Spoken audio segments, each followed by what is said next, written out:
Our Friends the Machines.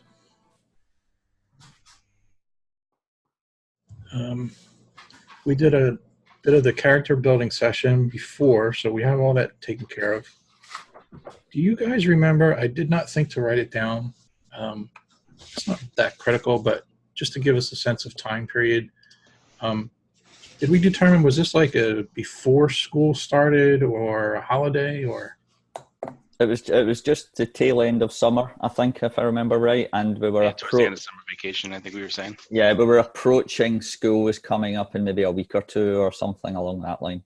You couldn't possibly remind me what the name of the toy I chose was. It was the oil rig that turns into a spider that isn't a spindle. A spindle, yeah. Spindle, yes. It's an oil rig that turns into a dreidel. That was impressive, Chris. Did you Google that? No, I just took a guess on that one. Really? Yeah. Hello, an oil rig that turns into a dreidel. Perfect gift for a Jew living on the northeast coast of Scotland. I'd appreciate it. So I just posted a link in the chat for the different models, which I was looking at earlier, and I noticed something that, they have these cool, like, Swedish named character names for the different robots and such.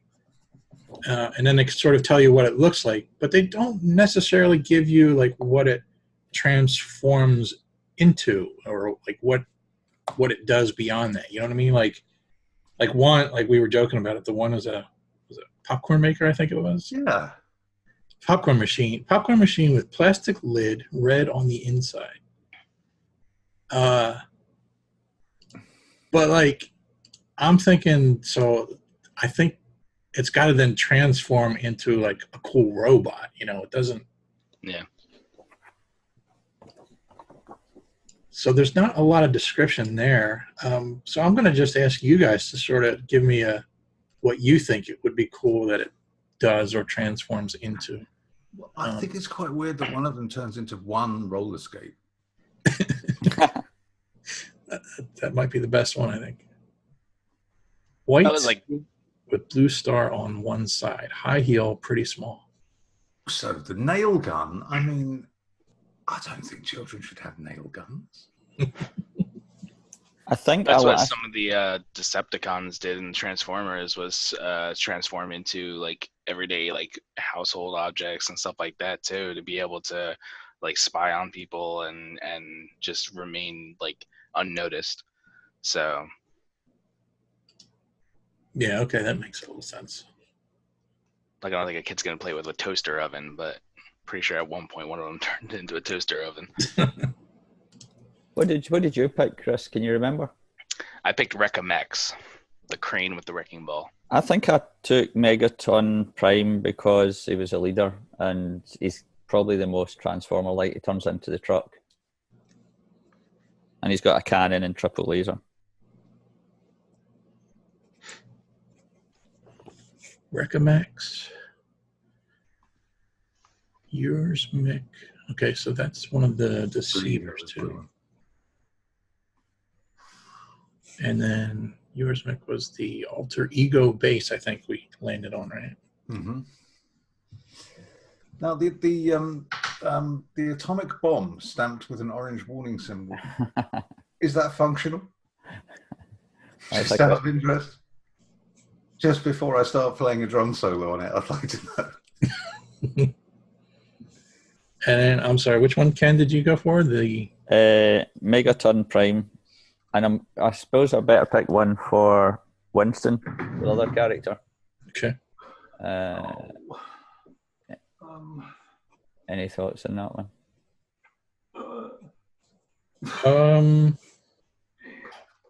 Let's do, for the sake of the story, so it sounds like all three of you are choosing the deceivers. No, I think as a deceiver, right? Okay, sorry. Didn't we just choose them randomly? I think yours we did randomly. Oh, mine we did randomly. Oh, thanks. Great. That's right, Ken. Maybe did you choose the Optimus one? Yeah. It must have been Optimus. I assumed that was the I thought that was a goodie. Megaton, it's not. I chose the carrier truck, Optimus. So that's who I am. Okay, that's how I was remembering it too.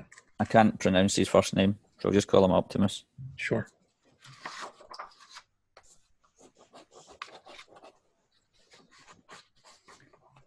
Convoy. Convoys and the Deceivers. Yeah, so there's quite a bit of hype around these toys. You guys have been seeing advertisements, actually on television, local television mostly, newspaper articles, magazine clippings, so that they've managed to build up quite a bit of hype around this event. This is going to be like the national rollout, and since the toy company is right in your town, which is Boulder, you guys are the very first ones to get these, first time on the shelves.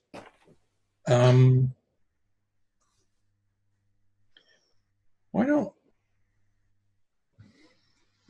Chris, I think your character, Butch, we got into a little bit of how did you want to, well, I think what we did was Steve, Mick, your character, your mother's character works for the company, right? And that's kind of how she acquired the big base and got it through work, basically. And then Butch, your dad also works at the factory, right? Is that what we landed on? Yeah, he had like just gotten a job there. Yeah. I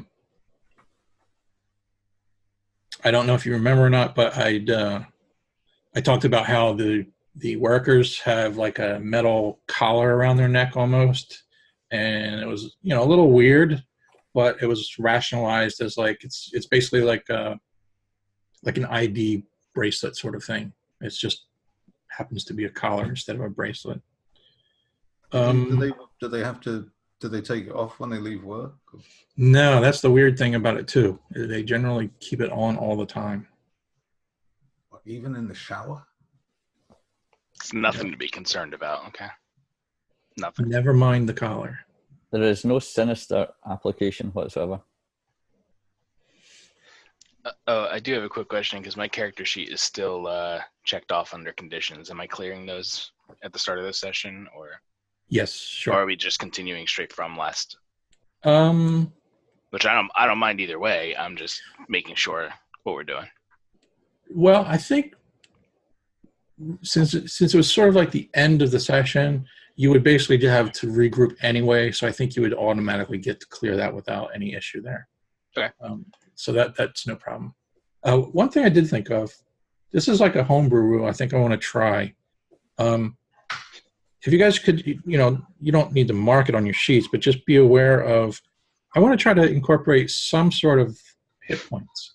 I remember when we played before, there were times where I wanted to like injure the character. That sounds awful, but you wanted to injure a child? Want to maim kids? You should talk to just someone. realize what I was just saying. Censor.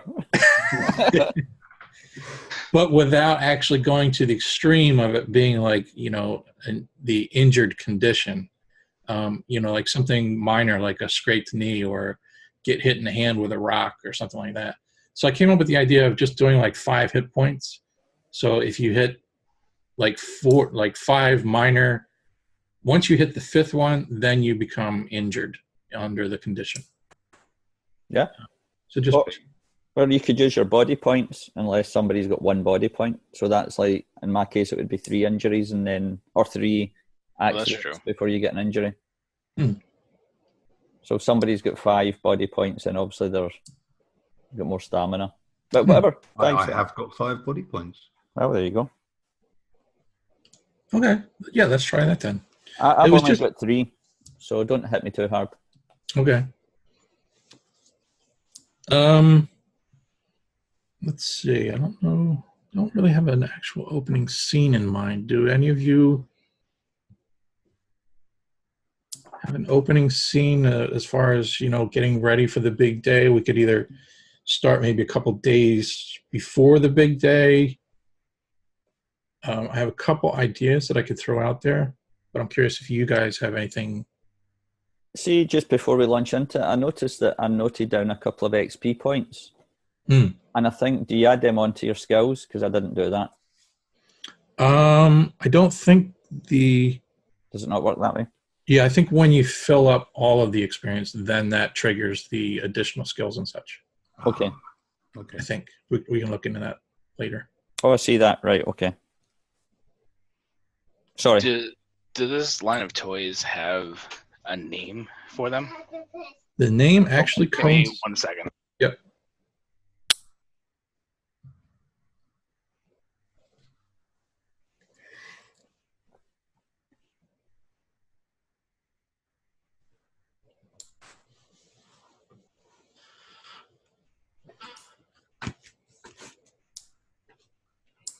How about you guys? Do you have any questions on the actual toys themselves? Are batteries included? Oop. Yes. Sorry about that. My nephew came bursting in the room, and he was gonna be chatting and stuff like that. So I wanted to make sure. 1 second. No problem. I'm giving my guy a cannon if that's okay, because he's a. Oh no, he's not. He's not. He's a truck. I'm getting mixed up. I gave Winston the My wife just wanted to say hi to everybody. aircraft carrier. Hello, Dean. Hi. Hiya. Hello. Okay, sorry about that. Go ahead. Winston, yeah, did you pick one for Winston? Yeah, it's the aircraft carrier. He was. I remember the Bill picked the aircraft carrier. I'm sure. It's a factory that turns into an aircraft carrier. Ah, right. Okay. So that's kind of like the convoy home base Yeah. equivalent to the one that Mick has. And that's a kind of goodie one. A good one. Cool. All right. Chris, you said you had a question about one of the toys or something? Oh yeah. What did we have like a name? Excuse me, for the toy line, like what they're called, like how yeah. they're called Transformers. Like what are they called for this? Yes, they are actually called. That's the name of the scenario. The Our Friends the Machines. That's the actual name of the toys. It's the name of the toy company. Could call them machine bots or something. Belonging to the Swedish product line called Our Friends the Machines. Okay. Our Friends the Machines.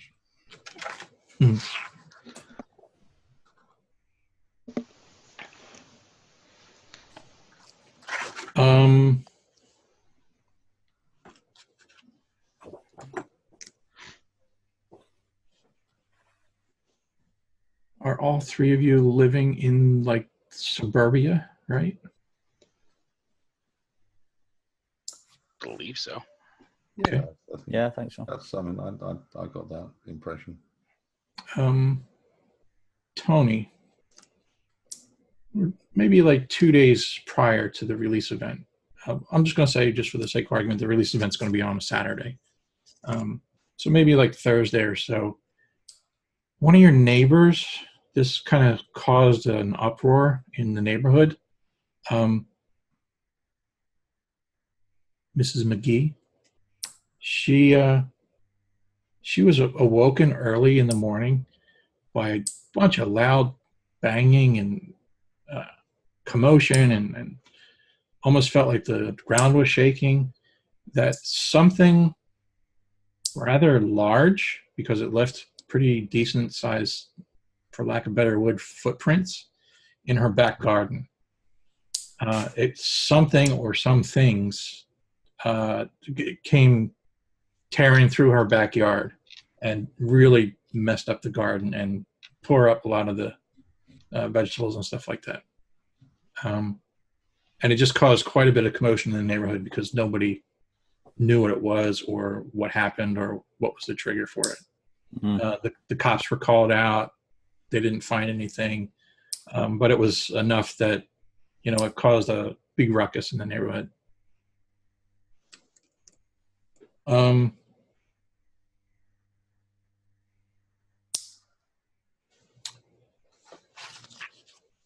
Steve, Mm-hmm. Friday morning, what's your breakfast routine like? What do you have for breakfast and all that? I have like a smoothie with some kale and spinach and mango and a kiwi fruit, some apple juice, and then I go for my run, and then I come home and I have scrambled eggs, loads of protein. Does your mom help in any of that, or do you do all of that on your own? No, my mum's really busy, and you know, I try and be as self-reliant as I can because she's got a lot to do, and she you know, it's easier if I just look after myself. Mm-hmm. I'm 13 now. I mean, I can do things like that. I'm practically an adult. Yeah, I'm basically self-reliant now. Same thing. Like a day or two ago, you went for your morning run, and your mom was up and around. She, knocking about the house. Normal morning routine for her too. But something weird happened in that you came back from your run, you came in the back door, and your mom was standing in front of the refrigerator with the door open. And it kind of dawned on you that, like, she's just standing there. Like, it's been a while. How would you react to that? Mom, are you okay? Yeah, and there's no response. I think the inevitable response then is to wave my hand in front of her face like that. Yeah. And then yep, exactly. She snaps out of it. Kind of blinks a few times and looks confused and looks her out. And are you okay?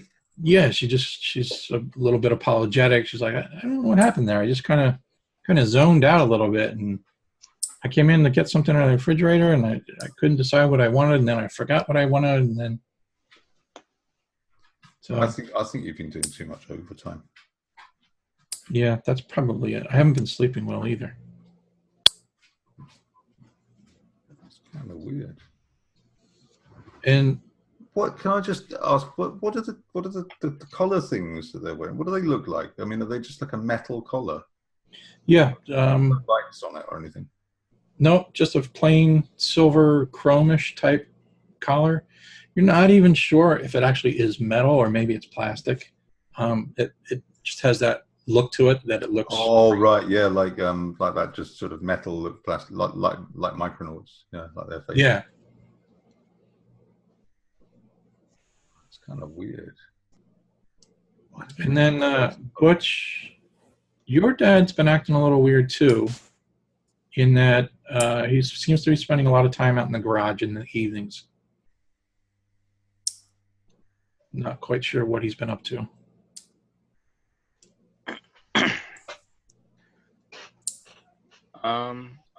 And I probably would have taken note of that just out of general curiosity of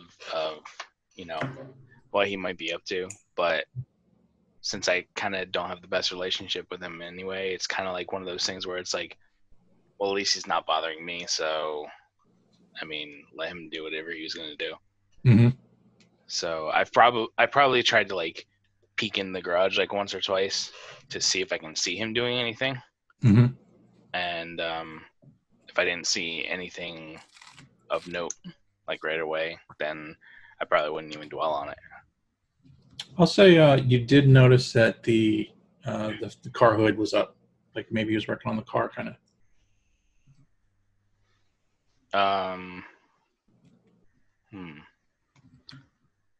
Did you guys have a car? Yeah, I'd say like we had a car, and it was probably one of those things where like I like cracked open the door and I see him working under the hood, and I'm like, it's about time he finally did something with that thing.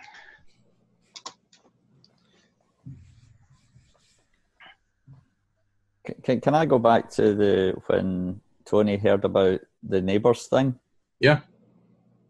as you were telling that part of the story, I was imagining Tony's mum, Agnes, her name is, and she's standing outside, kind of morning sun or whatever, and the neighbour's talking to her. And I don't know if it's the woman that had if it's like a next door neighbour or 2 doors down or somebody else, but Agnes is standing going, you don't say, and this kind of, and so Tony's like, what's going on, and he bounces onto the couch and he's looking out the window and he's kind of overhearing snatches of the conversation, and it could have been thieves or robbers or somebody running. He's just catching little bits and pieces. So he bolts up the stairs, thud. He's up and he's out looking out the bedroom window, looking out into the back gardens to see if he can spot anything. Now, this is actually somebody else's painting, but I just thought it was perfect for what we were doing. And don't mind the fact that it's wintertime here.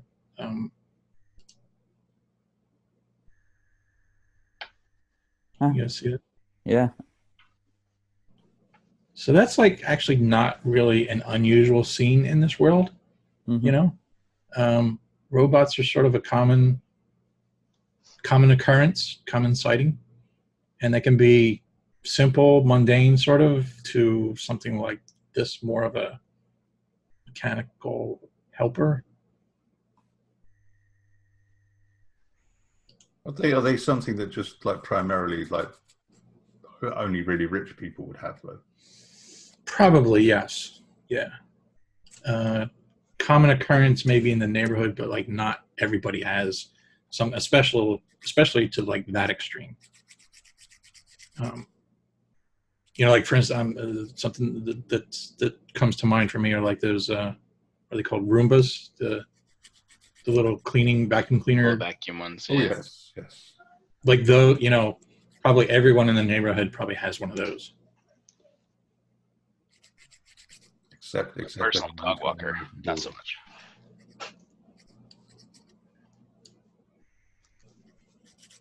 But we would see a lot more of that kind of thing around the factories and things, So the workplaces, I would imagine.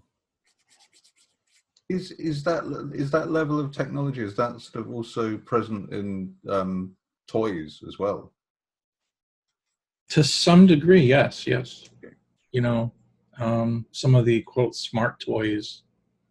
It's kind of why these robots are a little bit exciting, because you're not quite sure what all they can do. The television advertisements are a little bit on the cheesy side. They're designed to make the kids want them, so they build elaborate sets for them and castles and things like that, that have nothing to do with the actual toys themselves. Made of So styrofoam. that sort of let down when you're a kid, when you're like, this looks awesome, and then you get it home and it's like just a little piece of plastic crap, But there's a certain air of excitement that maybe these things can do more than what they're sort of letting on.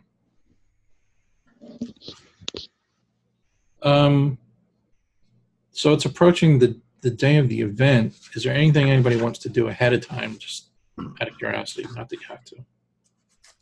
I'm gonna just tidy away some stuff in my bedroom, because I don't know whether you have to assemble these things or not. So I'm going to make sure there's some space for that. I'm going to treat it like a proper event and get sort of prepared for it. Mm-hmm. I'm guessing, like, because my mother doesn't earn very much money, like getting a present like this is like quite a big deal for me. So yeah, absolutely. Maybe even it's a little bit difficult to sleep the night before, possibly. Yeah, I definitely can. Like the night before Christmas. Yeah, absolutely. That's this. And it's affecting like the whole town. Everybody is excited and wired and talking about it. Tony, your mother, Agnes, she offers to drive you and your friends to the toy store on Saturday morning. Yes. But it's up to you. She doesn't want to. If you guys are big boys now and you can get there on your own, that's your option. But she's offering to drive everybody if they want. Well, it'll help with bringing the toys back. So, Mom, as long as you don't come with us into the store and embarrass me in front of my friends, you can wait outside in the car and we'll get our toys. That would be great. She looks a little disappointed by that because maybe she's a little excited too, but she will abide by your wishes. Well, okay, you can come to the door, but don't call me Anthony in front of my pals. Oh, Anthony, she just ruffles your hair. But Butch and I are going to be getting ours from our parents, though, aren't we? Yeah. I like to think that Butch is like anticipating the day from coming, and he's not expecting anything from Dad. So he like kind of like goes over to his like drawer and pulls out his little like tin that he has like some money socked away, and he like starts counting it out, and it only comes out to be like maybe like $10, and it's just he knows it's not going to be enough, so he's kind of trying not to get himself excited, but at least he knows that somebody he knows is gonna have them, so at least he'll be able to like check them out a little bit, but he's not. Yeah, I was thinking the same thing. That I know my mum's getting me something, but I won't get it until she gets back from work. So I might as well go to the toy store and just have a look at them all and kind of think about which one I hope I'm getting.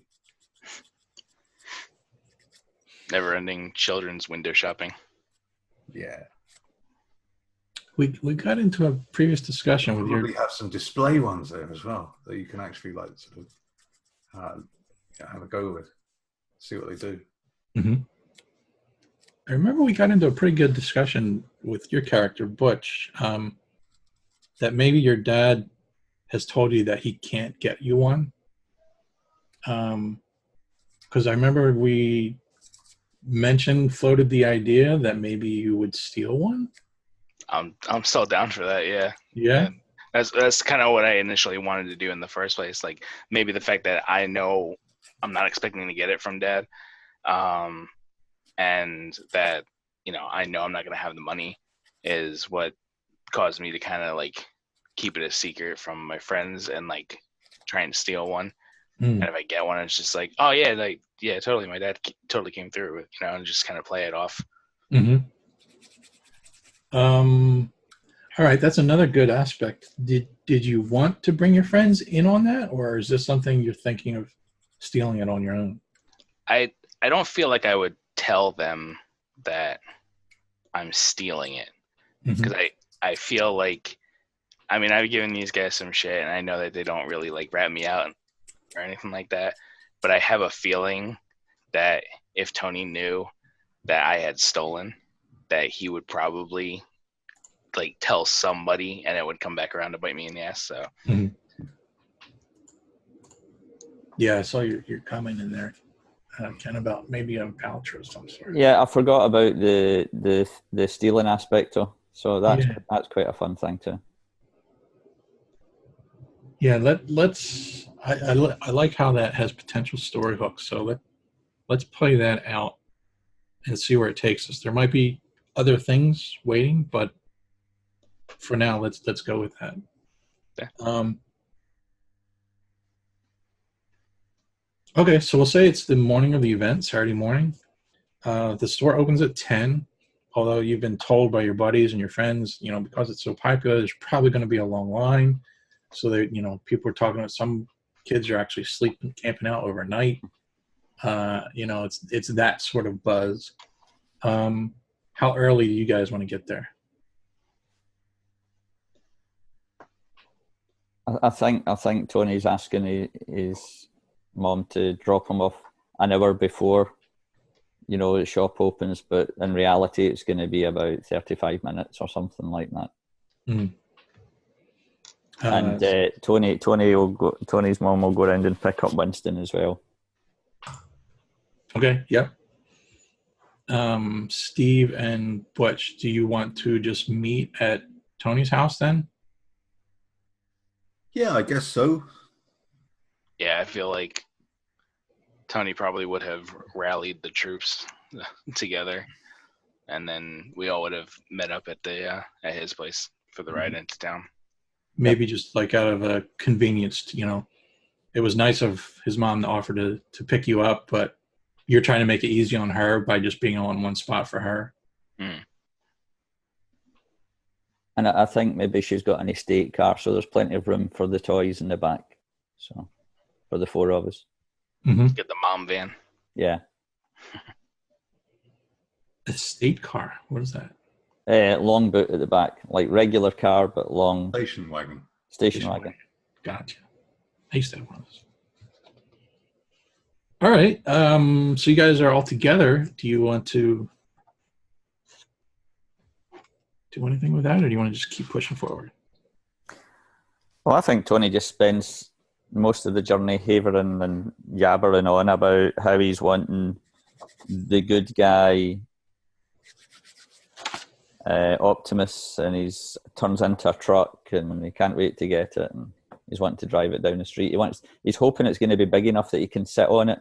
Going by the adverts, they look so big, he's going to sit on it and drive it down the street, I'll just be happy if I don't get the high-heeled roller skate.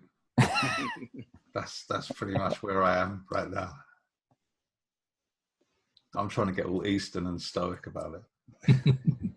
And Tony's like, Mom, go faster, because we're not as early as I wanted to be, and I don't want them to sell out of that one. Come on.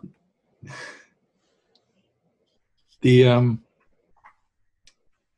pulls up in the car, and there's quite a big event. There, the intersection where the Toy Star has been cordoned off, roped off. It looks like there's a little makeshift stage set up, like a platform. Outside the front of the store are two really large, giant cardboard cutouts of the two main figures. The one you were looking at, Ken, Tony, the Convoy Optimus, and Megaton Prime. Yeah, Megaton.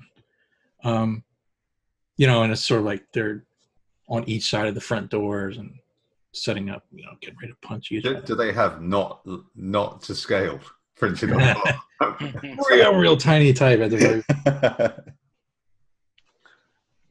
Some assembly required. Batteries not included. The whole disclaimer on the back of the box. I will say, batteries are included. Ooh. Warning. We're living in a lap of luxury, boys. You know what? Let's do this too. Just a little side note too.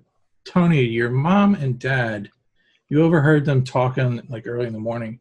Your dad's not entirely sure if he's on board with all of this. Like it's a bit much for him. It's everyone's getting all excited and carried away with this, and he's sort of like, you know what I mean? Like the dad's sort of, I don't know about all this. He's also good. It's too expensive as well. They're very expensive and etc. Money, yep. And there's also a little side. He's aware of the fact that like this is a Swedish company, so there's a little bit of, I don't know, not necessarily animosity, but like, the foreigners are coming. The foreigners are taking our jobs. Which they're not. They're giving the town jobs. So, but there's that little bit of doubt and anxiety of this. Who do these Swedish people think they are coming in here and taking our town over like this? And Tony just thinks his dad's been a killjoy. Yeah. So you guys get to the toy store early. Not, like you said, not as early as you wanted to. And your mom says, what do you want me to do? You want me to wait with you here in the car? You want me to just drop you off and pick you up later? Or how do you want to? Does it look like there's things going on that will last a while, like an event almost? Or is it just the actual display? It's somewhat set because of the stage. You think there might be some sort of event, but there's no real clear itinerary. You don't really know what that's all about. Are they selling like popcorn and cotton candy and stuff like that? There might be a vendor, like just a small vendor, nothing elaborate. I guess I tell mum to come back in half an hour or an hour or something like that to give us time to look around the shop. And And there's already a line at the door going kind of like wrapping around the side of the building. So it might take some time to filter all the kids in and, you know, purchasing it. It's not going to take time. So, yeah, could be half hour, maybe an hour. All right. So she'll drop you off. We'll say like one of the side parking lots of a building across the street. And for a while, she'll just sit in the car and she's just watching you guys, making sure you get in line safely, and you know, doing the motherly, just checking it out. And part of it too is she's just checking out the event. She's not really, she doesn't know what she's going to do for an hour, so she might just stay and watch. I think that was part of Tony's ploy. Might have been that there's a store over there that she sometimes goes to, so it can kind of like, on you go. Yep, maybe the bookstore.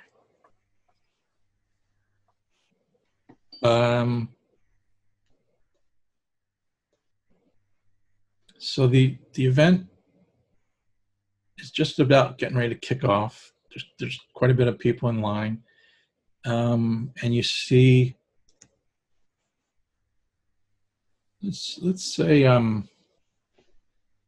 the windows, of course, in the toy store, you know, everything's on display in the window fronts. The robots are set up on the display window, but you can still kind of see in the store. So you happen to notice there's still, you know, there's two employees, the owners of the toy store, which you're familiar with because you've been in the store before, obviously. Their names are Ann and Henry Lewis, a married couple. And this is not like a big box store, you know, this is like a small town, family-owned sort of business. So they're making last-minute preps. They're running around. They look panicked. And there's a couple other people in the building in like suits with name tags that probably you can pretty much assume that they're like from the toy company themselves, the representatives. There's buzz in the line and everybody's talking about which one they want and all that. And then shortly thereafter, the adults come out, the owners of the toy shop come up, and they get up on this little makeshift stage, and they go through the whole spiel of, you know, thanks everybody for coming. This is an exciting day, and we hope everybody is happy, and gives you a little bit of a warning, you know, let's keep it orderly, let's not do anything crazy. And then he introduces you to the spokesman for the toy company. His name is Eric. And Eric is basically like head of the marketing department. So he gets up and he does look uncomfortable. There's something about him that he's looking a little, maybe like he wasn't supposed to be the one originally to be talking. So he's sort of winging it at the moment. So he gets up on the stage and he gives you the same sort of spiel, you know, thanks for coming out, exciting day. And he's checking his watch as to, you know, when it's getting close to 10 o'clock so he can open the doors. And he tells you that they've managed to get one of the local town bands to come and play. And just right about 10 o'clock, maybe like 30 seconds before, he kind of looks down the road and you see a big 18-wheeler truck coming down, and it starts honking the horn and, you know, making a big commotion, flashing its lights. And it's got the big logo of the toy company on the door on the side of the truck and the big graphics on it with the robots fighting and everything. I'm going to nudge Tony and say, look how big the truck one is. That's massive. Let's get on it. It's full size. And it's clear, it's the Eric, he's like, you know, this is such an exciting day for the town because this is actually our first truck out of the factory heading out into the stores all around America to give these toys to other toy stores. Yeah. Doors open and people start crowding in. It's kind of like organized chaos. How do you guys want to do it? You guys gonna rush in the best you can? You're gonna try to keep it orderly and stay in line, or how do you want to? It's like in the What on movie. earth are you talking about? I'm a 13-year-old boy. I'm going to completely surrender to the occasion. I will join the mob. Mm-hmm.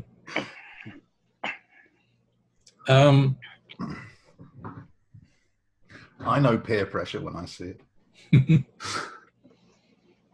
So you're seeing, since you guys weren't there, like you weren't part of the overnighter crowd. So, you're seeing some of the kids coming out and they've got theirs, like they're excited. You're seeing them walking out with their new boxes and everything. And so the tension is just building. And finally you get in through the front doors. What do you want to do? How do you want to? It's crowded. Are there any display models? Mm. Oh, I'm going to go and have a look at them. I think Tony's looking at Butch like, because he's maybe a bit bigger, a bit stronger, and he's kind of like clear a path, He's not actually saying it, but he's kind of hoping Butch will clear the path so he can follow. He's gripping the little folded card with the money, I guess, that his mum's giving him, because it's a lot of money for him to be carrying around. So it's like, Butch, go.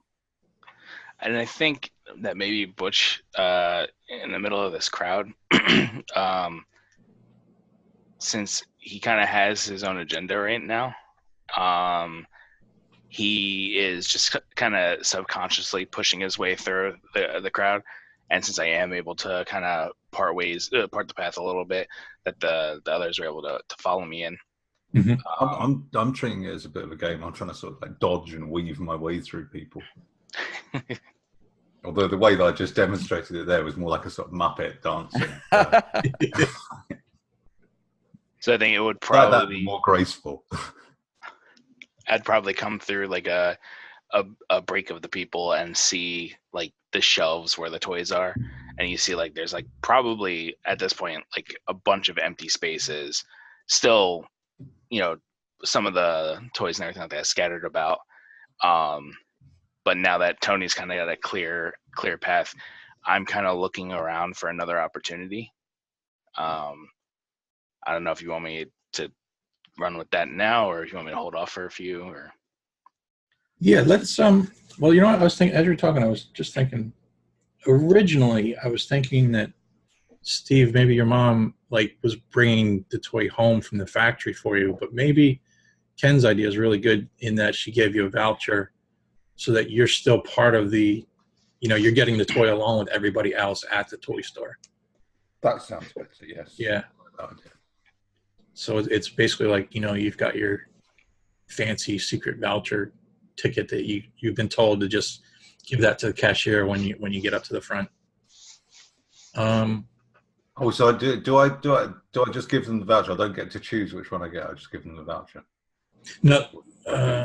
Right. Yeah. Let's just say the voucher is for that one then. Okay. Yeah, that'll work. For the roller skate one? No, it says on here. Hang on, let me just proper look at it. Well, just think how that could enhance Steve's martial arts, though. It says mine's alter ego, the one I've got. I don't know which one that is. Which one is it? I'm trying to look at the shelves to see which one I'm getting as I'm queuing up. That's the deceiver base. Oh wow, it's the spider. It's that big one that turns into a spider. Far out. Yeah, let's 80s, isn't it? Wicked. Yeah. As Butch has cleared the way, Tony gets a glimpse of the colours of Optimus, and he's like, "Go! There's one!" Because he's actually been getting more and more nervous that they would all be gone, because that's like one of the leader characters. Mm-hmm. And he kind of almost does a power slide on his knees down to the shelf that it's on and grabs the box. Mm-hmm. And, I've got it.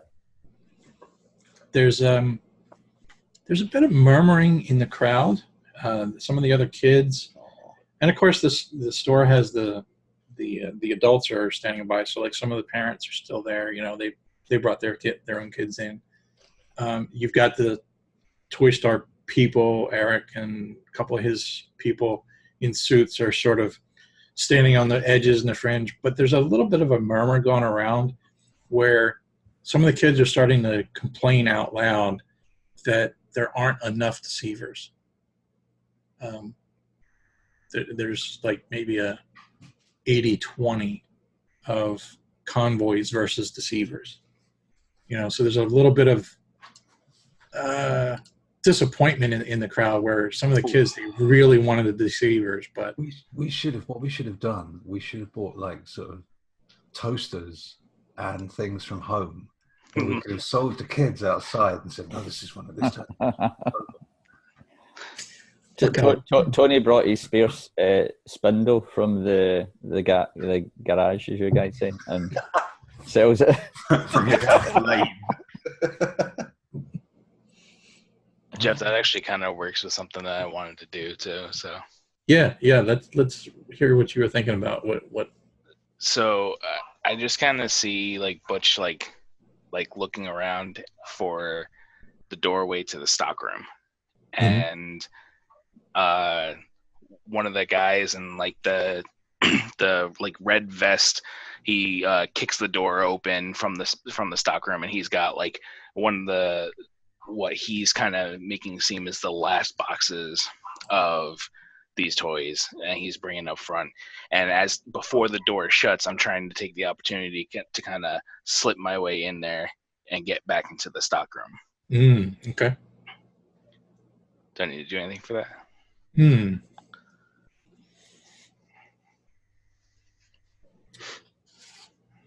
I'm assuming you're trying to sneak in, right? I am. Yeah. So let's go with an obvious sneak roll.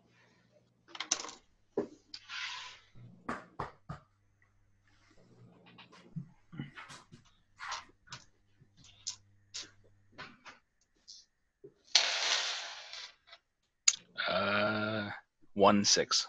Okay, that's all you need. Okay. So yeah, the commotion, the people milling about, the little bit of murmuring of some of the kids are being upset. The adults are getting distracted. So the door swings open. The stack boy comes out with his arms full, so he can't really see over the boxes. And just as the door is about to close, you kind of just do a quick little jive in there, and yeah. So when I get in, I kind of want to I'm hoping I can buy myself some time to like look around for myself, and I see like maybe a push broom off to the side, and I grab it and put it over the door handles to kind of stop it from opening back in. And I don't know how much control I have over this, but like I imagine that since there's not that many deceivers, or what we're hearing is there are not that many deceivers out there, that that there's a possibility of an employee had taken a couple of the deceiver toys and throw them in a box in the corner of the stockroom to hold for themselves. Yeah. And I'm looking through some of the boxes. I don't see them. I see like a bunch of the toys that nobody's honestly cares about right now. And I come across that box, and it's got like maybe one or two of the toys in there. And I'm not trying to I'm not trying to make it harder for me. And anyway, I just want to try and get one and get out. And I open the box and I see the deceiver of Recomex sitting there. Mm-hmm. How, in your mind, how big is the Recomex? Because the various robots range from a size from small, like there's one that turns into a camera. There's one that's maybe 4 or 5 inches big, versus like the larger base ones are huge, like maybe 2 feet big. Well, he's a crane. So rather than, I would say he's probably, I don't know, I'd say at the most maybe a foot long because of the crane arm. So the box is, I would say the box is probably about a foot long. Okay. I'm trying to get a sense of, what's your intent as far as, are you like trying to sneak it out under your coat, or are you going to just kind of like, have you thought that far ahead yet? Butch is just being impulsive about this. So he's I've got the box, and I turn and I look. I see the double doors that are closed with the broom handle and everything, and I'm like, and I don't know if maybe I can use luck to make this a thing, but I think that I'd look over and see the loading bay where the trucks would normally back in. It's left open a crack from some of the employees who are probably out back there smoking, and I'll try and sneak out that way.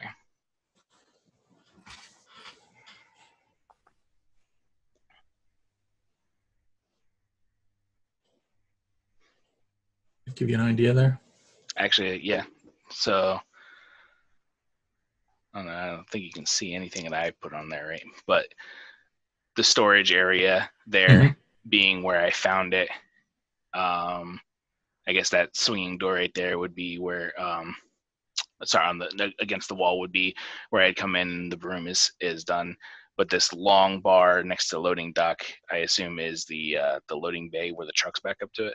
That's what I was picturing it. Yep, like the garage door almost. Yeah, and I imagine like if you looked at that and it was like open a crack, you see like cigarette butts on the floor, or like an ashtray, or empty soda can or something like that from somebody who was just taking an unauthorized break or something like that, and just carelessly in the middle. Excuse me, like the doors had to open for the store and everything, and they like called everybody, so they like quickly like put out their cigarette and ran and forgot to actually shut the door. Now, two things. The first thing you notice as you were looking for an escape route is that up in the corner of the storage room, there's a little camera. Didn't think about that. You may have been recorded. Okay. The other thing is, what are you going to do about the broomstick? Is it you're just going to like leave that door locked then? Yeah. I'm just gonna like, because I'm his thought is to just use that to buy himself some time to give himself time to look for the item, and then if somebody came in, he'd probably just run past them and try and run out through the store. But seeing as this is another opportunity, I'm not really taking the time to go back and undo things. I'm just kind of grabbing it and, just leaving. Getting out. Yeah. Smash and grab. Yeah, okay. I don't think you need to do any more rolls either, because that's all pretty, I can picture this all just happening exactly how you're describing it. But let's go back to Tony and Steve, because now all of a sudden in the midst of all the chaos, you're looking around and you don't see Butch. Tony's like, Steve, I got it. Come on, let's go and like get them open. Cool. Hang on. I'm desperately trying to get the attention of someone behind the counter with my voucher. I've got the attention of a dog. Hello. Tony doesn't give a hoot about all of the activity in the shop now. He just wants to get the thing back and go back to their gang house, or their home base. Yeah. And get this stuff open. And as Steve's up at the counter trying to get his thing, I've noticed that Butch has disappeared.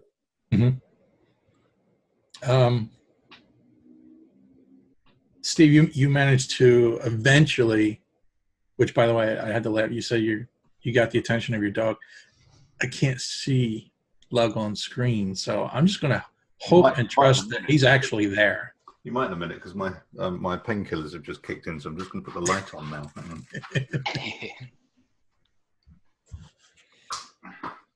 There he is. I was hoping it'd be a glove puppet sitting there. And how, you ask yourself, does a gigantic white dog manage to hide? I know, that's what I was wondering. There, look, you can just see him. It's like, is he really there, or is Mick?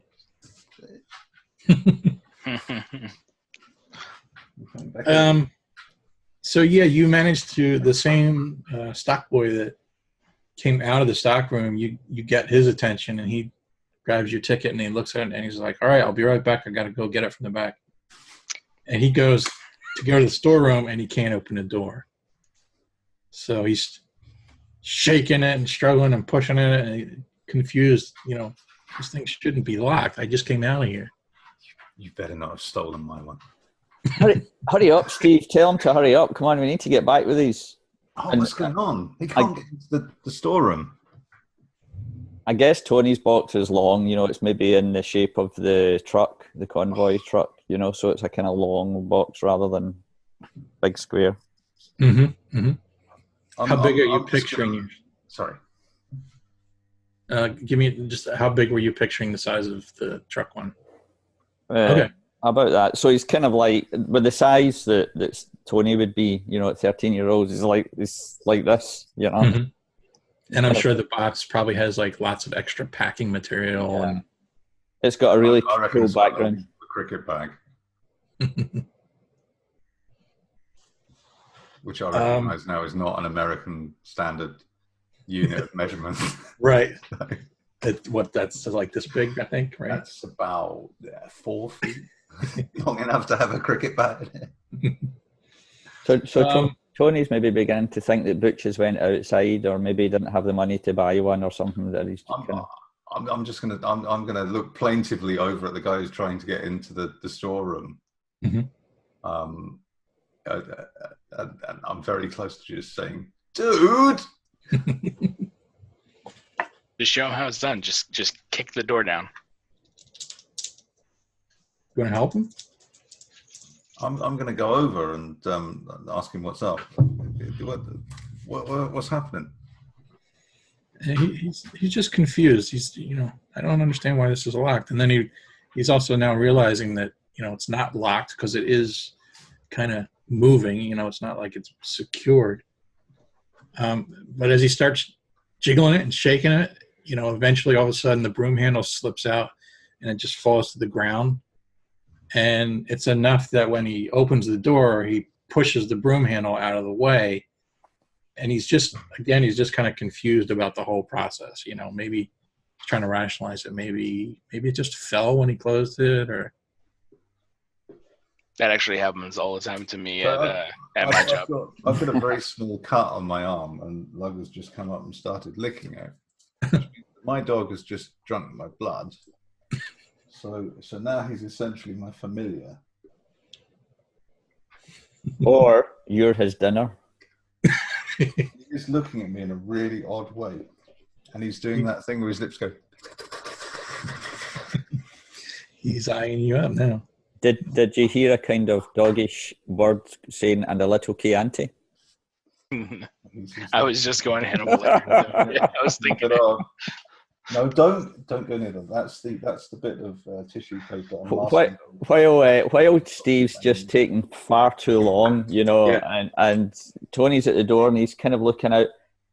He looks down at the box and he notices there's a hole in the box in the kind of plastic bit with a button. So he presses a button and he hears this voice saying, what was his name again?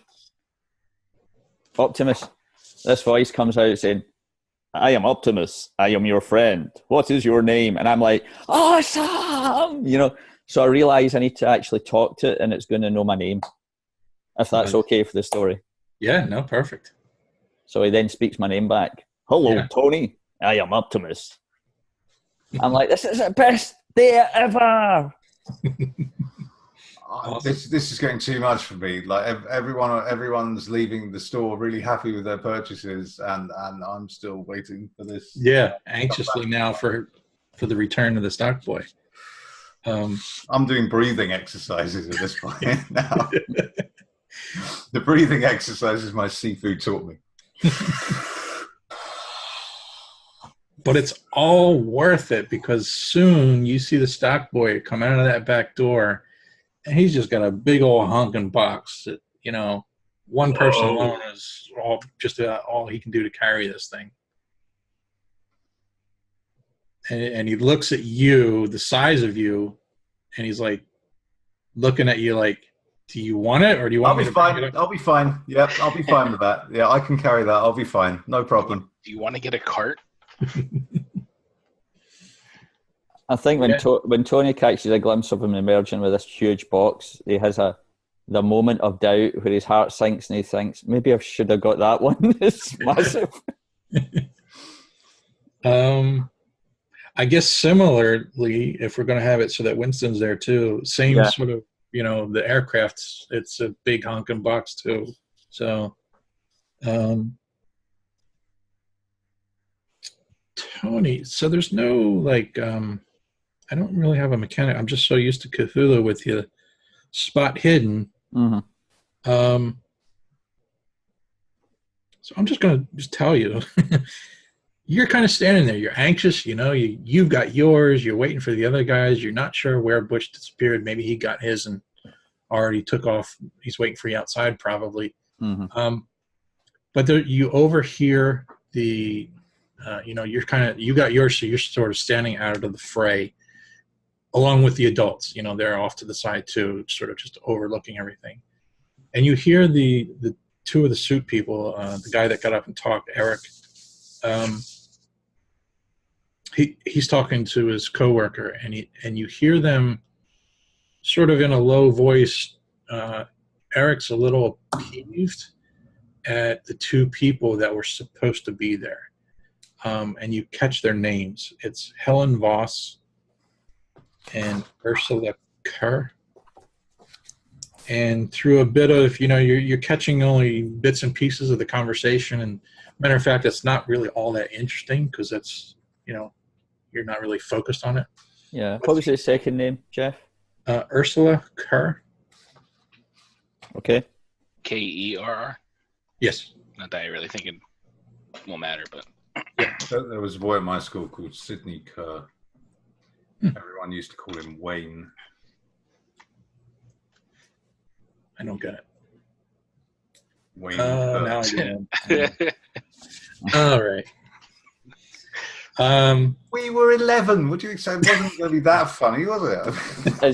Is that true, or is that just a terrible joke? That's absolutely true. No, that was. It started off with a rumor that Wayne was his middle name. Sounds kind of 80-ish. It was. Unfortunately, I never did it myself because he was quite violent.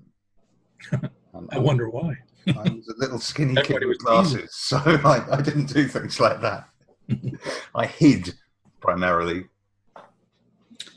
So from bits and pieces of this conversation, you're picking up that Eric's mad at these two people, and you basically are picking up that Helen is the engineer, sort of the brains, if you will, behind the toy line, and Ursula is the designer, more of the artistic end of it, the design, creative aspect of coming up with the different names and designs of the actual toys / robots. So it's really, they should have been here. They were supposed to give a speech. I'm guessing Winston will be right next to me, and I'm nudging Winston and I'm saying, oh, that's rubbish. The people that designed these things were supposed to be here, and we're both kind of tuning into the conversation. Because although the toy under my arm is far more exciting, the idea of having the people that designed it and created it would have been amazing to meet them, So it's interesting enough to maybe try and listening if there's anything else that he's complaining about, why they're not there or whatever. Mm-hmm. It's kind of a missed opportunity, maybe, you know. Well, if nothing else, it spurs your mind into thinking that, Eric is upset that they didn't show up and that they were supposed to be here. Mm-hmm. So, that's sort of sticking in your mind of, well, what happened? Where'd it go? They've gone missing somehow. Yeah. Yeah, I think beyond that, you're not really getting much else from their conversation. Yeah, fair enough. Yeah. Butch, when you managed to get out the back door, anything in particular where did you want to? How are you gonna? I feel like I'm probably just kind of making my round away, or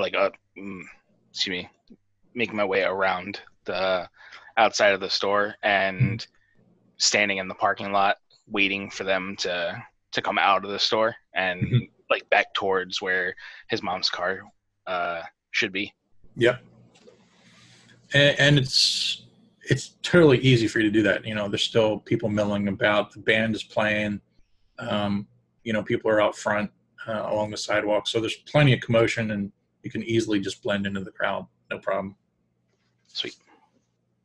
I'm kind of struggling to get my box over to the others now that I've come out of the store, because the moment I've set foot outside the store, I've been caught by a small but insistent breeze.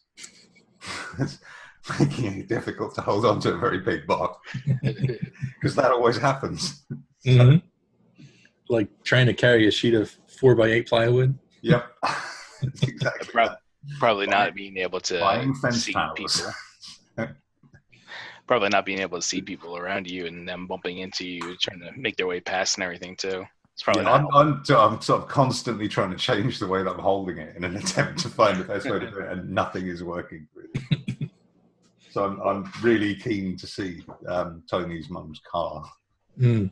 So yeah, Tony and Winston will see Steve coming along and open the door for him, because that thing's massive, Mm-hmm. And Tony's secretly hoping that his leader one is going to be a lot better than those gigantic ones, But it's still talking to him, so it's almost like it struck up a conversation with him now. They talk. Yeah. I'm gobsmacked when I see that happening. Hear that happening. Yeah. Mm-hmm. That's fantastic. I didn't know they talked. Well, I say, watch this. Optimus, what's my name? And Optimus goes, "You are Tony. You are my best friend." So we get out there into the car lot, and there I guess we spot Butch, and there's people eating popcorn and stuff like that. So we maybe get some free popcorn, maybe, or something. And at that point, maybe we see my mum's car coming round, driving in. Mm-hmm. And I think Tony's maybe peeking in the back of the box, and he's about to open it on the sidewalk before he maybe lifts a flap out the box, and there's so many wires in the back of it.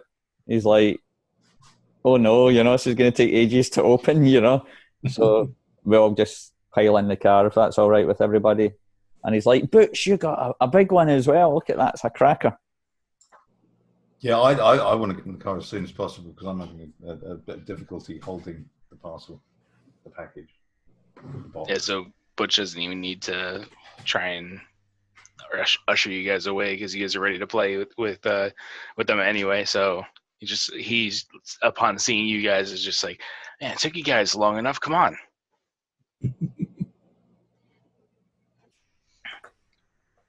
You guys start piling into the car, and again, the streets have been roped off, in the intersection of the toy store. But something, again, catches your eye in that just beyond where the street has been roped off, there's I forget what they're called. I think they're called K cars, like a very nondescript, like an undercover police car sort of look to it. Like the one we saw at the lake. Yeah. Black car, 2 people in the front seat. And it's just clear that they're just sort of like watching everything that's happening. So because of your recent experience at the lake and Steve's great getaway, there's this stands out to you as being, this doesn't seem right. And who spots him? We'll say you all do. Okay. It's just Are something. there uniformed police there anyway as well? Yeah, there's a uniformed policeman on the corner, just one, just for safety measures. That's kind of weird. Butch sees him and looks away immediately. He's like just a little bit of paranoia. Tony's nudging Butch and saying, "Look, that's the FBI guys again. Look over there." Like, oh yeah, I saw him. I saw him. Tony's thinking to himself, "He's unusually quiet. He's usually going to punch me in the arm if I do something like that." I'm going to sort of just quietly slump down in the chair, because if I see a car like that, I'm concerned it might be the ones that chased after me before. Maybe. And I'm wearing quite an easily identifiable tracksuit. Not many people with that color tracksuit running around. Yeah, it's just me and Bruce Lee. Winston's sitting in the back reading out the spec of all the things that his thing can do, It's movable parts and all that kind of thing. Yeah, so I'm picturing too, like Butch is almost like, get in the car, let's go, come on. Like, getaway car. Every now and then, I'm just going to sort of like turn around and look in the back of the station wagon and check that my box is still there. Is it I'm real? getting a bit anxious now. Really. So yeah, Mrs. Evans, she looks at y'all and did y'all get which ones you wanted? Yeah, Mom. Let's go home. Come on. All right. I just need to stop at the makeup store first. Jeez.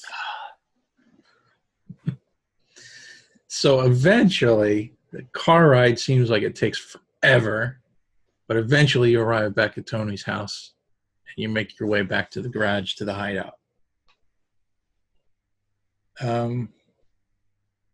Hey, Tony, do you think your mom could give us, Butch and I, a lift home later? Because I don't think we're going to be able to carry these boxes all the way home. Sure. That's what mums are for. Especially if we've assembled them. Come on, let's go. I've got some tools and stuff to help us get stuff out of the boxes, so let's go into the hideout. You telling twice.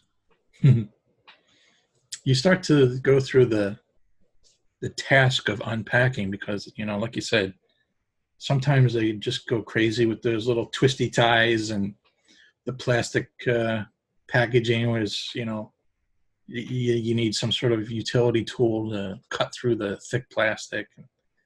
But eventually, you finally break free this thing out of the box and the container. And you're looking at it, and they look awesome.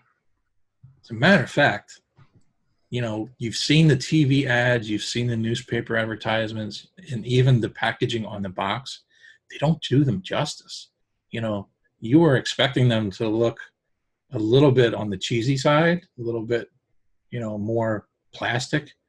But these things, there's an engineering aspect to these things. They're nice. They're little mechanical springs and wires, and they're really well done. So are they more like, to compare with, say, Transformer toys, are they more robotic than, plastic toy-like? Are they like, or is it a bit of both? Not sure I'm getting what you're asking. So are they more high tech than we're expecting? You know, can they do more stuff than we expect, or are they toys that we manipulate to move and do things? You know. Yeah. Okay. It's a little bit of both, actually. So, like, so yours is the truck, right? And we talked about, you know, it. So when it forms into the truck, I mean, it looks like an awesome 18-wheeler. It's got blue lights on it. There's a something you've noticed quite easily in that the convoys, generally all of them, some way or another, when you turn them on, they light up with like blue LEDs. The deceivers light up with red LEDs. So a little bit of an easy color coding. You know, these are the good guys, these are the bad guys. And you know, there's a couple buttons on them where when you push them, they self-transform, so you don't actually have to manipulate it. They just, you push the button and they start to. I think that was what Tony was really desperately hoping for, that it could change itself. And the little voice says, you know, would you like me to transform? And you press a button and he starts going do, do, do, do. Yeah. You know, turns into the robot, and it's just like another scream of awesome. Yeah. You know. How do you picture, like, when he's in robot form, is there anything, you know, does he have, you had said something about a cannon or something like that. Does he have? Yeah, I think Winston's got the aircraft carrier, so maybe that would have a cannon on it because it's an aircraft carrier. I think my guy would maybe just kind of have what looked like a laser gun in his hand, one hand, you know. It's kind of big enough for him to be the leader. Mm-hmm.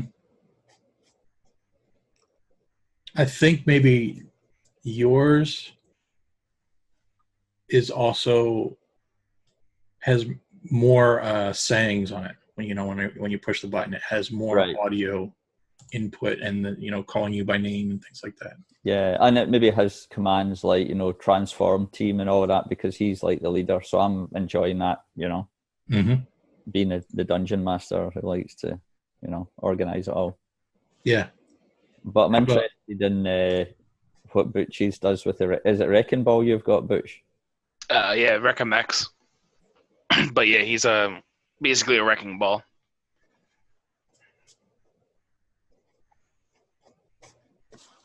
Okay. Anything like special about it, or like, you know, how do you picture the wrecking ball? Like, is it a heavy? We'll say it's a heavy metal ball that is on like a small chain, maybe, and it's sort of like crossing your mind that you know, if you were to like whip this thing around, it could do some serious damage. Yeah. I don't know if you want to decide like how heavy that ball is, but like, I mean, it feels weighty enough to me as a kid. Mm-hmm. And I'm not quite sure. Like, I like, as I'm messing with it, I kind of like pull it as far out as the chain will allow and stuff. And then it's got like the little crank on the side that you can manually do it. But as I'm kind of messing around with it too, similar to the way it's like learning and talking with Tony and stuff like that, I can see that there's like, I can tell it to retract and it'll roll the cord up by itself. But yeah, I'd say if it probably looks like similar to like a construction like crane on like the little like wheels, like the long treadmill wheels and stuff. And it's got like the yellow and black like hazard stripes and stuff like that on it, with you know, the red LEDs going up the crane arm and everything. Mm-hmm. Cool. Yeah, we'll say that the voice commands, maybe that's a cool, like, you weren't expecting that, you know? Yeah. That seems like a whole nother level that, you know, maybe when you push a button, something would just pop out. But the fact that it has these voice commands, that's pretty awesome. Yeah, like I probably pulled out the wrecking ball as far as I could, and then as I'm winding it, I'm like, man, I really wish this thing would retract, and it kicks in. It picks up the word retract, and it kicks in, and it automatically starts rolling it up itself. Mm-hmm. I'm like, whoa, that's pretty cool. How about you, Steve? What does your spindle do? Well, for a start, the picture I found, I think it looks a bit like that when it's a spider. But I'm thinking like it's also got these like two things sort of coming out of the body that are like sort of like laser cannons like this. But they're sort of also they're like sort of poised on the top. Yes, so it's when it's an oil rig. I think it's got like the drill goes round and it's got sort of sound effects and things, and you can see there are bits where it's clearly designed for other robots to sort of dock with it. But it's kind of dawning on me that everyone else has got the other ones, so their ones aren't going to dock with it.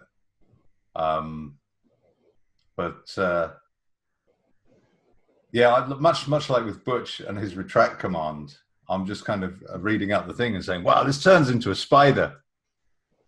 And as soon as I say spider, it starts sort of folding in on itself and, whoa, check this out. And it turns into this thing. That is awesome. I'm picturing that moment where it, just as it finishes the transform into the spider, it like raises up, like just ready to move, and the eyes just start glowing red. The eyes are glowing red. 8 glowing eyes. Whoa. Here's a question. So Butch right now is the only one that has a deceiver. What happens if Recamax docks with the spider spindle?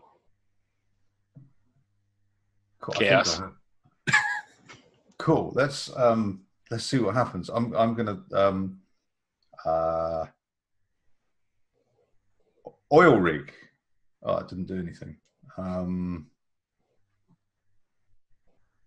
Base. And when I say that, it starts transforming back into the oil rig again.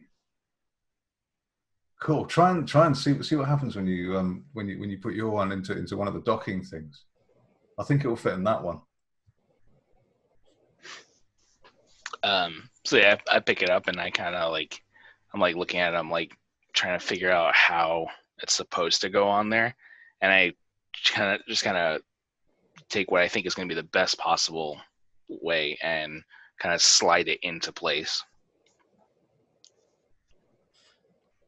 There's a moment where you're just starting to slide it and it suddenly attracts, like magnets, it like snaps into place. Ooh. Yeah, kind of like a powerful enough magnet that I would probably like kind of yank it out of my hand. Mm-hmm. Yeah.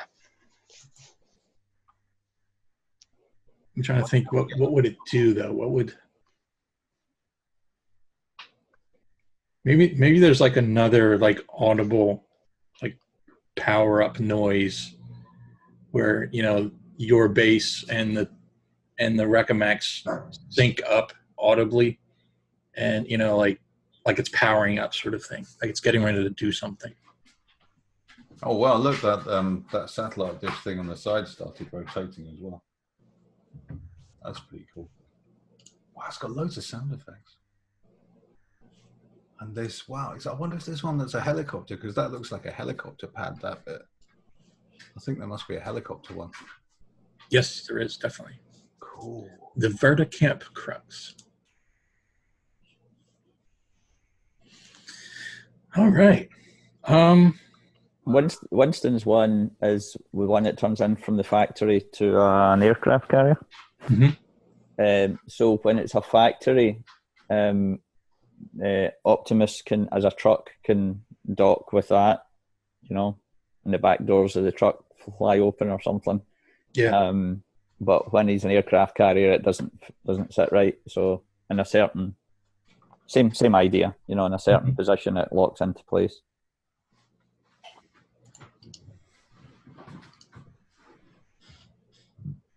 All right.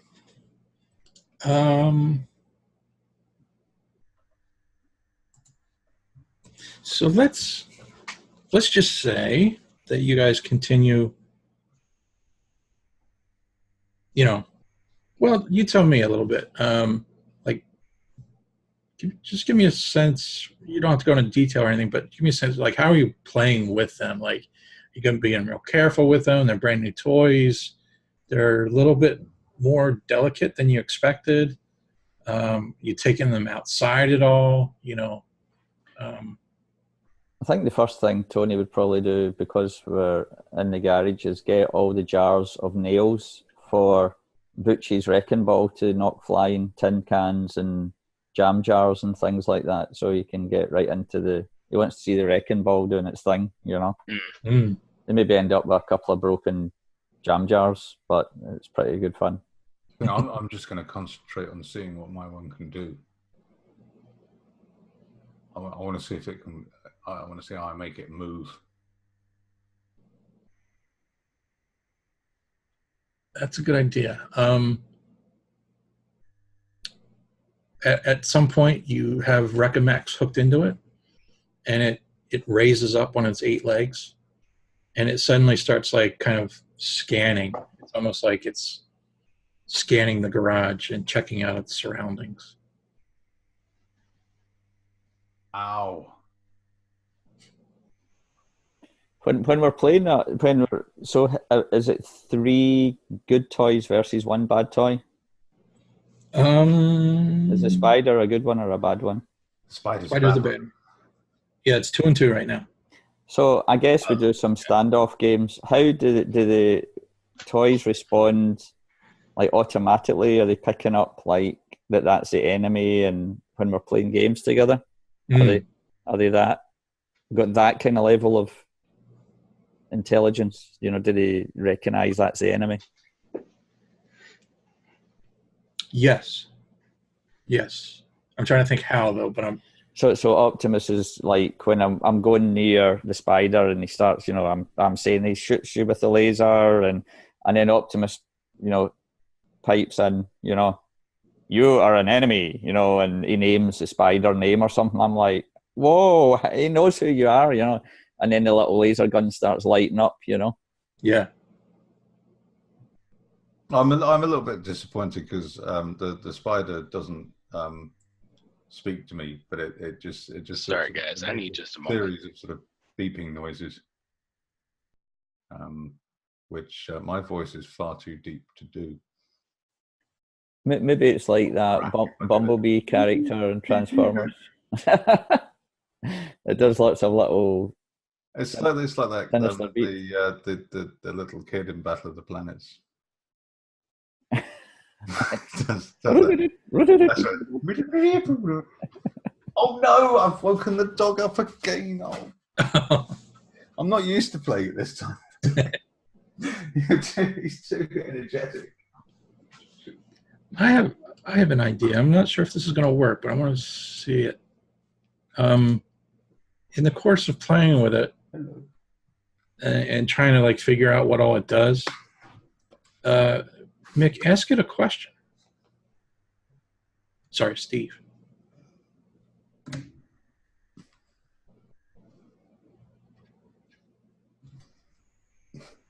Sorry about that. My headphones came out.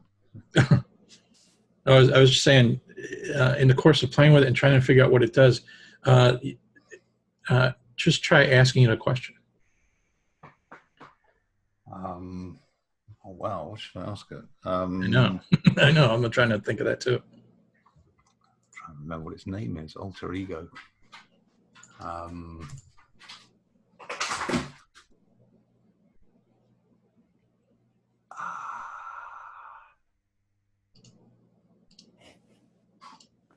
Ask it what a spindle is. What if it only speaks Swedish?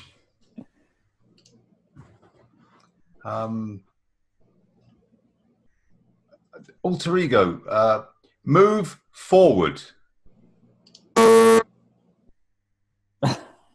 and it starts moving forward. Oh. Wow, I wonder how much it could. What if I do this? If I say alter ego, follow me. It's following me. It's 8 eyes swivel and lock onto you. Wow. See, now I'm wondering, right? I wonder what would happen if we made them actually fight each other, but they might damage each other if we did that. Like automatically fight each other.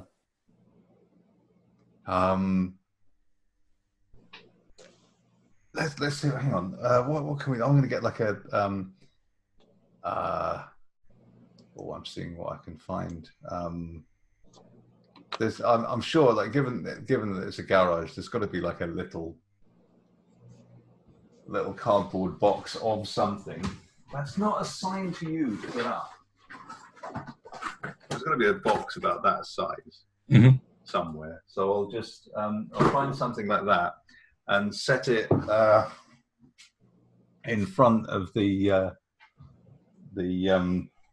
spider, and just right in front of it, and say, attack target. Does anything.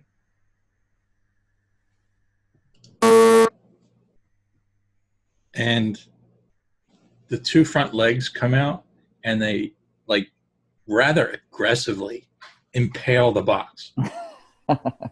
Whoa. I think at that point, Optimus pipes up on his own accord, danger, danger. Like, what is going on here?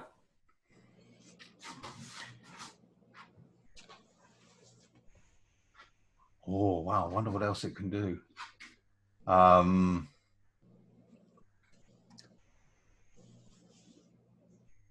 know. I'll pick up the remains of the box and move it back a couple more inches, and then I'm going to stand behind the spider, and I'm going to say target box. It does the same thing. It's further away, so it walks towards it, and it spears it with its 2 front legs. Wow. Hey, I wonder if the guns do anything. They might have little plastic things that fire at stuff.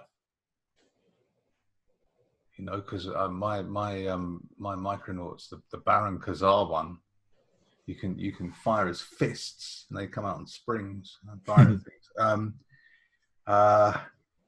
Where's Optimus at this point?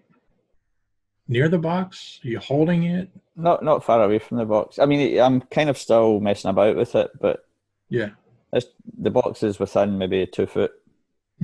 Okay.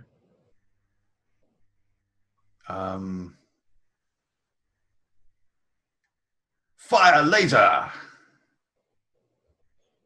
And with that,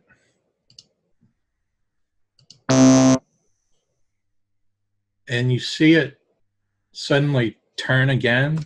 Its 8 eyes are now focused on Optimus Prime. And I'm going to say, Tony, you're holding it, and the spider's walking towards you. I'm backing away and say, hey, stop it, you know? And while I'm backing off, I'm saying, Optimus, shoot, laser gun. Do your voice for Optimus, because I don't have sound effects for that. So does his arm move up or something like that? Does he go? Yeah, so we'll say, so his arm will raise towards the spider, and it too is like tracking it somehow. So it's like aiming at it. Okay, so he goes, enemy detected, ready to fire. I'm like, fire, because I feel pretty threatened by this spiking attack thing that looks really vicious. Yeah. And you see like the LEDs on its arm light up blue and like a pulsing matter, and you hear a couple cool like laser sounds. But the spider is actually still continuing to come towards Optimus / you. Tony's like, Steve, stop that, stop that Alter spider. ego, stop. And it continues further, and it takes one of its arms and it jabs at Optimus. Alter ego, halt. And there's no response, but it's not. Alter ego, stop attacking. Cease fire. While he's doing all that shouting, Tony he's holding Optimus like this, you know, in his hands. He's trying to dodge out the way because the way it attacked the box was really quite nasty looking, you know. Yes, it was definitely, you know, above more than what you expected. And I think, you know, Tony's got shorts on today, you know, and he's kind of imagining he's going to get one of these spider legs stabbing his leg or something like that. So he kind of tries. I'm going to sort of carry on, sort of trying things to say to it to stop it, while at the same time sort of glancing back into the box to see if there's like some sort of like manual with a list of commands in it, which there doesn't seem to be. No, there's not. I think. Hang on. While I'm trying to figure out how to stop it, I'm just going to pick it up and turn it round, so it's facing the other way. Okay. And see if it will just carry on walking in that direction instead.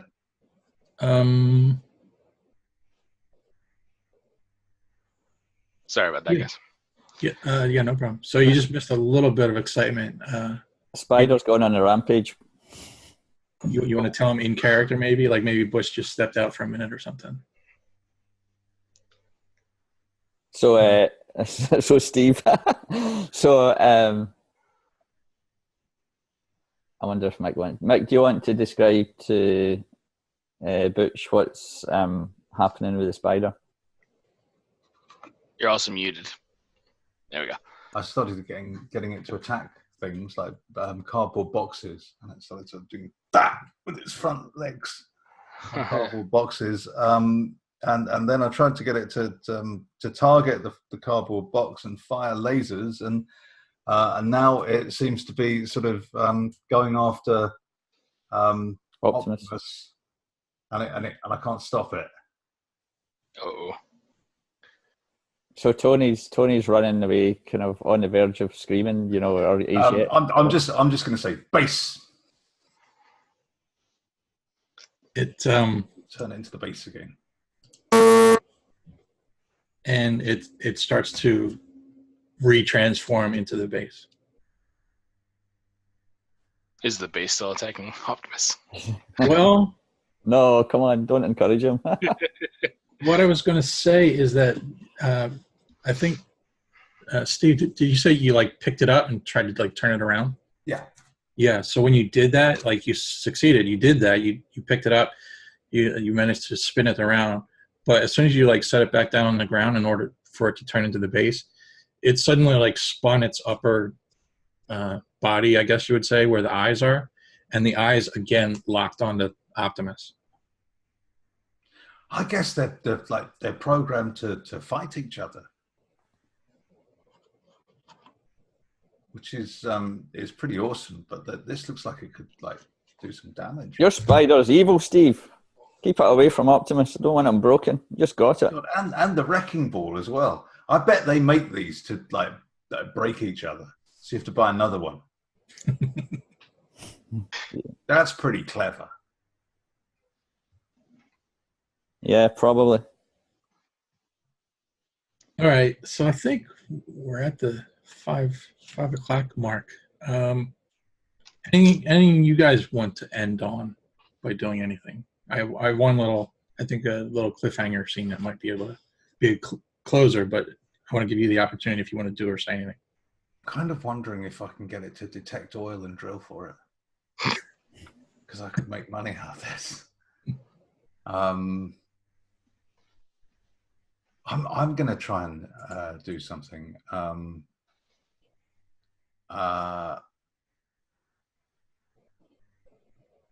I'm going to say to it, locate sharp.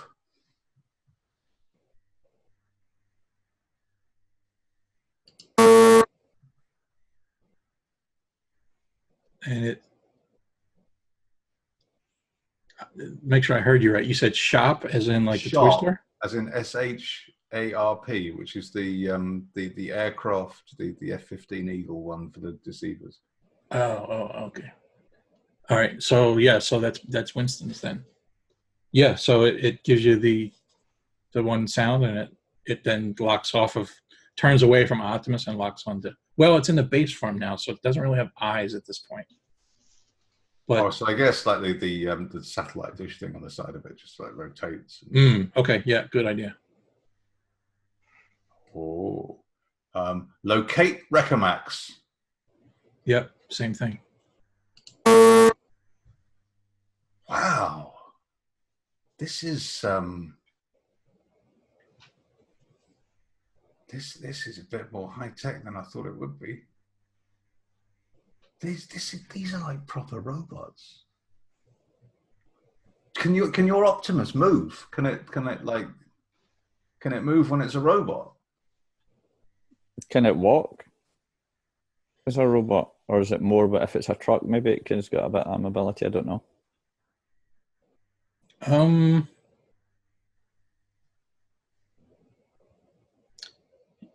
Tell me how you want to test that. Well, I think I would just put him down in front of me and say walk. I'm kind of anticipating he could maybe take about 3 or 4 steps and then rotate his torso or something like that, you know? Mm-hmm. Yeah. Do that kind of maneuver. Yeah. So I just call to Optimus and come here or follow me. Mm-hmm.